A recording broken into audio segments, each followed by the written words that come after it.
নমস্কার প্রিয় বন্ধুরা, আপনাদের সকলকে সনাতন ধর্ম ইউটিউব চ্যানেলের আরও একটি নতুন ভিডিওতে অনেক অনেক স্বাগত। আশা করি আপনারা সব ভালোই আছেন, সুস্থ আছেন।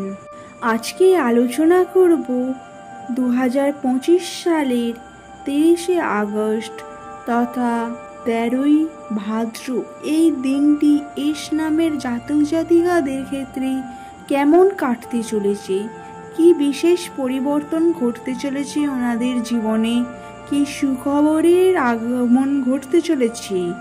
কারণ এই দিন থেকে এক বিশেষ তিথির শুভ সূচনা ঘটছে।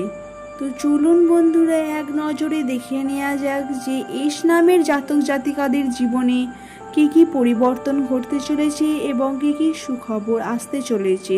যদি এই ভিডিওতে আপনারা নতুন হয়ে থাকেন, অবশ্যই বলবো ভিডিওটি শেষ পর্যন্ত দেখার। যদি দেখে ভালো লেগে থাকে অবশ্যই লাইক, শেয়ার, সাবস্ক্রাইব করে দেবেন, যাতে নতুন নতুন ভিডিও আপনার কাছে সর্বপ্রথম পৌঁছাতে পারে। এবং যে সকল বন্ধুরা আগে থেকে আমার ভিডিও দেখে তাদেরকে অনেক অনেক ধন্যবাদ। দয়া করে আপনারা আপনাদের শুভ নামটি অবশ্যই কমেন্ট করে জানাবেন।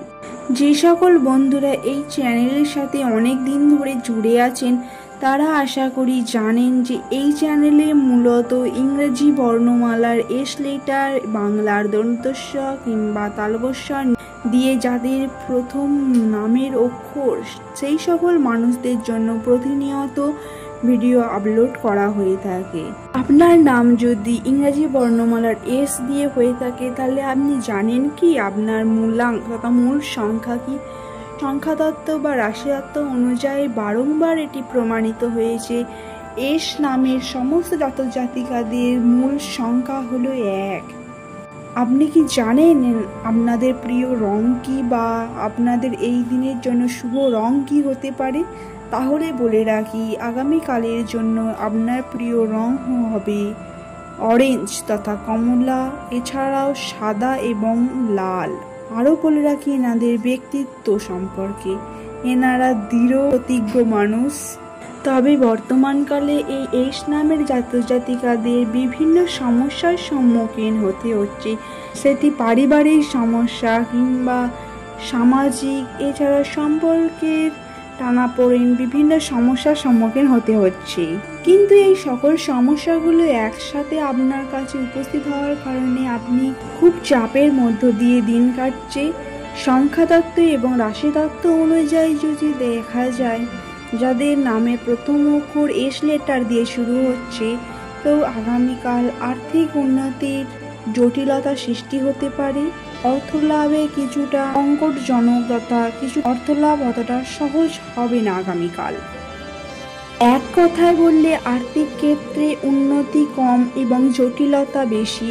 এছাড়াও এর পাশাপাশি আপনি যদি কোথাও টাকা দিয়ে থাকেন, অর্থাৎ ধার হিসাবে, সেই টাকা পাওয়ার সম্ভাবনাও খুবই কম। আমি কেবলমাত্র কালকের দিনের জন্য বললাম, পরবর্তী দিন হয়তো সেই টাকা আপনি লাভ করতেই পারেন। তা বলে যে আপনাদের অর্থ লাভ বা আর্থিক উন্নতি হবে না, এটা নয়। এই আগস্ট মাসের শেষের দিকে এবং 2025 সালের সেপ্টেম্বর মাসের শুরুর দিকে আপনারা আর্থিক উন্নতির সুখ ভোগ করতে চলেছেন। প্রচুর অর্থ আগমন আপনাদের রাশিচক্রে লেখা আছে। এবার আসি সম্পর্কের কথায়, সে পারিবারিক সম্পর্ক হোক বা নিজের কোনো বিশেষ সম্পর্কের কথা হোক, যেহেতু আপনি এখন গভীর চাপের মধ্য দিয়ে যাবেন, এই সময় আপনার মেজাজ ঠিক থাকবে না, যার ফলে আপনি খুব সহজেই রেগে যাবেন এবং অল্পতে রেগে যাওয়ার কারণে সম্পর্কের মধ্যে একটু ভুল বোঝাবুঝি বা একটু মনোমালিন্য হওয়ার সম্ভাবনা লক্ষ্য করা যাচ্ছে। তাই এই বিশেষ সময়ের জন্য আমার একটাই পরামর্শ, যার কথা বলবেন ভেবেচিন্তে বলবেন এবং একটু নিজের রাগ তথা নিজের মেজাজকে শান্ত রাখার চেষ্টা করবেন। যদি কোনো বিষয় নিয়ে মনোমালিন্য বা ভুল বোঝাবুঝি হয়ে থাকে, তখন আপনি শান্ত থাকবেন এবং সেটি ধৈর্য ধরে সমাধান করার চেষ্টা করবেন। তবেই দেখবেন আপনাদের সম্পর্ক আবার পুনরায় আগের মতো ঠিকভাবে চলতে শুরু করবে। দেখবেন আপনারা তাহলে খুব সহজেই সেই সকল সমস্যা থেকে উদ্ধার লাভ করতে পারবেন। তবে এই সমস্যা খুব জটিল হবে না, পারিবারিক মধ্যে এই ছোটোখাটো মনোমালিন্যই হয়ে থাকবে। তো আজকের জন্য এতটুকুই বন্ধুরা, দেখা হচ্ছে পরবর্তী কোনো এক গুরুত্বপূর্ণ ভিডিওতে।